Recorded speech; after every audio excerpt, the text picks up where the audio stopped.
Hello friends, welcome to Zana's Recipes. சாயங்காலம் ஆயிருச்சே ஏதாவது snacks சாப்பிட்டா நல்லா இருக்குமே அப்படின்னு சொல்லிட்டு நீங்கள் மனசுக்குள்ளே நினச்ச செகண்டில் செய்யலாங்க இந்த ஸ்நாக்ஸ்.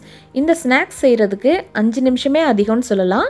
அப்படி என்ன ஸ்நாக்ஸ் அப்படின்னு சொல்லி கேட்டிங்கன்னா, இது நம்ம ஊர் டீ கடையில் இது இல்லாத இடமே இருக்காதுங்க.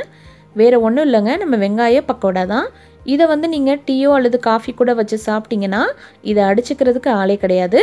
சரி வாங்க எப்படி செய்யலான்னு பார்க்கலாம். 4 பெரிய வெங்காயத்தை நீலவாக்கில் நறுக்கி வச்சுக்கோங்க. 100 கிராம் கடலை மாவு எடுத்து வச்சுக்கோங்க. காரத்துக்கு மிளகாய் தூளும் கொஞ்சம் சோம்பு சேர்த்துக்கோங்க.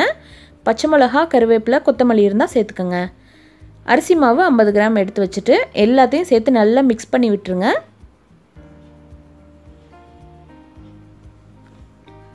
இதை செய்கிறது ரொம்ப ஈஸிங்க. வெங்காயம் மட்டும் நறுக்கி வச்சுக்கிட்டிங்கன்னா போதும். அடுத்ததாக கடலை மாவும் அரிசி மாவையும் சேர்த்துக்கோங்க. அரிசி மாவு வந்து அதிகமாக சேர்த்திங்கன்னா உங்களுக்கு நல்ல முறுமுறுன்னு கிடைக்கும். எல்லாத்தையும் சேர்த்துட்டு தண்ணி வந்து தேவைக்கு கொஞ்சம் கொஞ்சமாக தெளிச்சுக்கலாம். எல்லாத்தையும் நல்லா கலந்து விட்டுருங்க. ஏன்னு சொன்னால் வெங்காயத்திலே கொஞ்சம் தண்ணி விடும், அதுக்காக பார்த்து தான் நம்ம சேர்த்துக்கணும். நீங்கள் உடனே செய்கிறதா இருந்தால் தண்ணியை கொஞ்சம் கொஞ்சமாக தெளித்து விட்டு பிசைஞ்சிருங்க. கொஞ்சம் நேரம் வச்சிட்டிங்கன்னா ரொம்ப எண்ணெயை குடிச்சிரும், அதுக்காகத்தான்.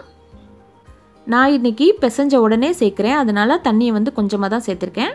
ஒரு அடுப்பில் எண்ணெயை காய வச்சுட்டு குட்டி குட்டியாக பால்ஸ் மாதிரி உருட்டி போடுங்க.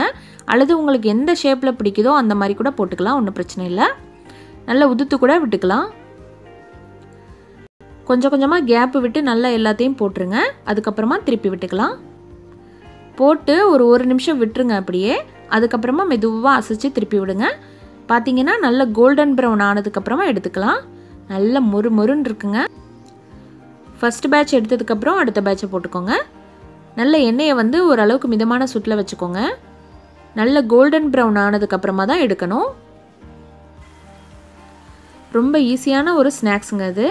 சட்டுன்னு வேலை முடிஞ்சிரும். கிட்ஸுக்கும் ரொம்ப பிடிக்கும். பெரியவங்கலேருந்து சின்னவங்க வரைக்கும் யார் வேணாலும் சாப்பிடலாம்.